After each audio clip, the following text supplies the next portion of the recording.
Binatiliw pa ako, mahilig na ako sa magagandang tsikas na kakilala ko. Kaya lang may problema, di ako gwapo. Malimit kasi hilig ng babae, macho at gwapito, yun ang type lagi.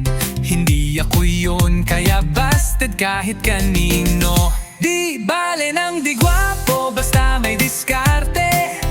Darating din ang araw, may magkakagusto sa'kin. Kapag may trabaho at may ipon sa bangko, bigla kang magiging guwapo rin. Yes!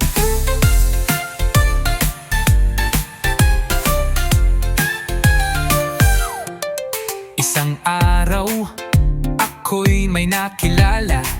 Hindi rin gwapo pero champion ang asawa. Tinanong ko siya, ano bang sikreto mo? Sabi niya, sweldo at tipon lang ang totoo. Oh! Diya nag-aral ako, nagbakasipag. Iniwan muna ang landi at ligawan. Binalikan ko ang niligawan noon. Wala pang isang linggo, kami na ngayon. Lahing gwapo na raw ako sa paningin nila. May trabaho na kasi at may pera pa. Di bale nang di gwapo, basta may diskarte. Darating din ang araw, ikaw na ang type nila. Kapag may trabaho at may ipon sa bangko, lahat sasabihin ang guwapo.